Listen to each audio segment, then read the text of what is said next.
ఒక్కసారి కొమ్మూరి గోల్డ్ కి కాల్ చేయండి. తాకట్లో ఉన్న మీ బంగారాన్ని విడిపించి మార్కెట్ ప్రైస్ కి వాళ్ళు కొనుక్కుని మిగతా డబ్బులు మీకు ఇచ్చేస్తారు. హైదరాబాద్ లో అలర్ట్. సాయంత్రం 4 గంటలకు వార్ సైరన్ మోగింది. దాదాపు 50 సంవత్సరాల తర్వాత ఈ వార్ సైరన్ అయితే మోగింది. 2 నిమిషాల పాటు ఈ సైరన్ మోగడం జరిగింది. సో యుద్ధ వాతావరణ నేపథ్యంలో యావత్ దేశమంతా కూడా 244 జిల్లాల్లో ఈ మాక్ డ్రిల్స్ అయితే నిర్వహిస్తూ ఉన్నారు అధికారులు. 244 జిల్లాల్లోని 259 ప్రాంతాల్లో కూడా ఈ మాక్ డ్రిల్స్ నిర్వహిస్తూ ఉన్నారు.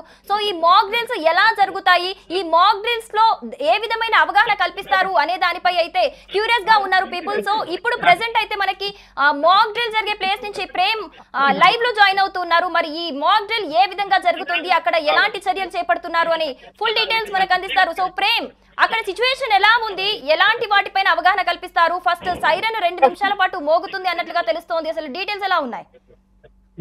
రైట్ సిరి, ఇప్పుడే చూసాం మనము ఈ మాక్ డ్రిల్ కి సంబంధించి ఇప్పుడే పోలీసులు ఇక్కడ బాంబులు పెట్టారు. దీని తర్వాత ఇప్పుడు ఆ సైరన్ కూడా వినిపిస్తుంది. ఆ సైరన్ కి ఇక్కడున్న ప్రజలందరూ కూడా అప్రమత్తం కావాలి. అంటే దీనికి సంబంధించి పోలీసులు ఎలాంటి జాగ్రత్తలు తీసుకుంటారు, ప్రజలు ఎలాంటి జాగ్రత్తలు తీసుకోవాలా, దీనికి సంబంధించి పోలీసులు చూడొచ్చు. మనం ఇక్కడ మొత్తం కూడా మనకు చూపిస్తున్నారు, మనం లైవ్ లో చూపించవచ్చు.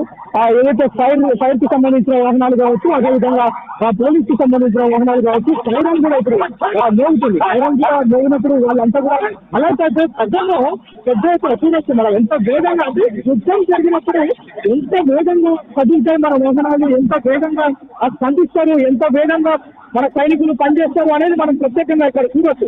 అంటే దేశంలో ఎప్పుడు ఎక్కడ కూడా ఎలాంటి అలచడి రేకెత్తించినప్పటికీ కూడా ఎవరు ఇబ్బంది పడవచ్చు, ఎవరు మొత్తం గందరగోళమైన పరిస్థితి కాకుండా ఎప్పటికప్పుడు చర్యలు తీసుకుంటున్న పరిస్థితి అయితే చూడొచ్చు. మనం చూడొచ్చు బాంబులు పేలినప్పుడు వెంటనే ఫైర్ సేఫ్టీ సిబ్బంది ఏం చేస్తున్నారు, అదేవిధంగా ఫైర్ వెహికల్స్, స్థానికంలో ఉన్న ప్రజలు, అపార్ట్మెంట్స్ ఎలాగా వాళ్ళు చూడొచ్చు. మనం మొత్తం కూడా విజువల్స్ లో చూడొచ్చు ఎంత హడావుడిగా ఇక్కడ మొత్తం ఇదంతా చేస్తున్నారు. అక్కడ చూడండి, అక్కడ ఫైర్ యాక్సిడెంట్, అక్కడ పైకి అక్కడ చూడండి, అక్కడ ఒక బాంబు కనుక పేలితే అక్కడ వెంటనే ఎలా స్పందించాలి, ఆ వెంటనే లైట్స్ ఎందుకు కలపాలి అనే మొత్తం కూడా ఇవన్నీ కూడా విషయాలు ఇక్కడ ప్రజలకి అందజేయడం, ప్రజలకి చెప్పడం, ప్రజల్ని జాగృతం చేయడం, ప్రజల్ని జాగ్రత్త పరచడం, ఇదంతా కూడా ఇక్కడ ఈ ప్రక్రియ అంతా జరుగుతుంది. అంటే నిజంగా హైదరాబాదే కాదు, ఈ దేశంలో ఎక్కడైనా యుద్ధాలు జరిగినప్పుడు ఈ యొక్క ప్రక్రియ కొనసాగుతుంది. వారందరూ ప్రజలంతా ధైర్యంగా ఉండాలి, ప్రజలు ఎలాంటి భయభీతికి గురి కాకుండా ఉండేందుకే పోలీసులు ఇక్కడ డిఫెన్స్ అకాడమీ ఆధ్వర్యంలో పెద్ద ఎత్తున ఈ మాక్ డ్రిల్ కార్యక్రమాన్ని చేస్తున్నారు. అంటే ఈ అపార్ట్మెంట్ ఒకటి చూస్ చేసుకొని ఇక్కడ మొత్తం కూడా ఈ వ్యవహారం అంతా ఎలా జరుగుతుంది ఫస్ట్ నుంచి లాస్ట్ వరకు అనేది ప్రజలకి పూసగుచ్చినట్లు చూపిస్తున్నారు. మరోవైపు ప్రజలు ఎలాంటి జాగ్రత్త, ఒకవేళ రాత్రి సమయాల్లో రాత్రిళ్ళు ఎందుకు లైట్స్ వేసుకోవచ్చు, అంటే ఏదైతే వైమానిక దాడులు జరిగే అవకాశం ఉన్నప్పుడు మొత్తం కూడా బాంబులు వేసే అవకాశం లేకుండా మనం లైట్స్ ఆఫ్ చేయాలని చెప్పి సూచనలు చేయడం ఇలాంటివి మనం చూస్తున్నాం.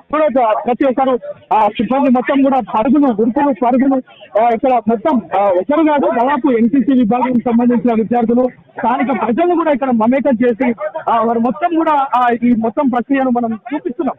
కంప్లీట్ గా మనం ఇక్కడ పోలీసుల యొక్క పర్యవేక్షణ చేస్తున్నారు. మనం ఎప్పటికప్పుడు అంటే మాక్ డ్రిల్ అంటే ఎలా ఉంటుందో అనే ఆసక్తి కూడా ప్రజల్లో చాలా నెలకొంది.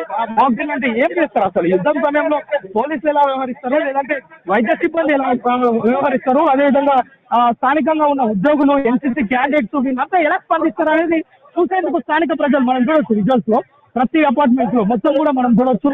ఇక్కడ ఇంకొక అపార్ట్మెంట్ లో ఇంకొక ప్రక్రియ కూడా జరుగుతుంది. అంటే ఒక బాంబు పడ్డప్పుడు వెంటనే ఎలా స్పందిస్తారు అనేది మొత్తం కూడా మనకు కనిపిస్తుంది. చూడొచ్చు మనం ఈ అపార్ట్మెంట్స్ లో బాంబులు పడ్డప్పుడు ఏ విధంగా వ్యవహరిస్తారు, ప్రజలు ఎలా అప్రమత్తంగా ఉండాలనే విషయాన్ని అక్కడ వారికి చెప్పడం, అదేవిధంగా వారందరినీ జాగృతం చేసే ప్రక్రియ ఇక్కడ జరుగుతుంది.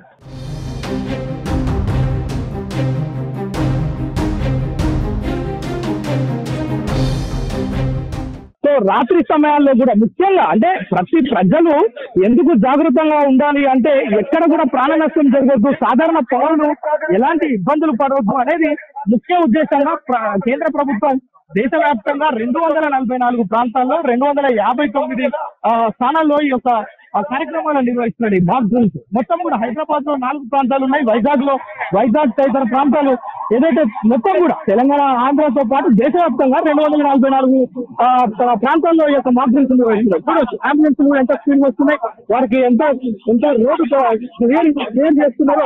చూడొచ్చు మనం ఎవరైతే భయపడే వారు ఉన్నారో గాయపడ్డ వారిని ఎలా చూపిస్తారు అనేది మనకు కనిపిస్తుంది. సెకండ్స్ లో పని జరిగిపోతుంది. గాయపడ్డ వారందరినీ కూడా ట్రై చేసే ప్రయత్నం చూడండి, చిన్నపిల్లలు తీసుకొచ్చి మొత్తం కూడా వాళ్ళని పంపించే ప్రయత్నం చేస్తున్నారు. అంటే ఎంత త్వరగా వారు స్పందిస్తారు, ఎంత త్వరగా చికిత్స అందిస్తారు, ఎంత త్వరగా వారిని సర్వైవ్ చేస్తారు అనేది మనకి ఇక్కడ ప్రత్యేకంగా స్పెషల్ గా కనిపిస్తుంది. వారంతా బాక్సింగ్లోనే ఇలా ఉంటే మన భారత సైన్యం ఏ విధంగా వేగంగా స్పందిస్తుంది, ఎంత తొందరగా ప్రతిస్పందించి ఎంత చర్యలు తీసుకుంటుంది అనేది మనకి ఇక్కడ స్పష్టంగా కనిపిస్తుంది.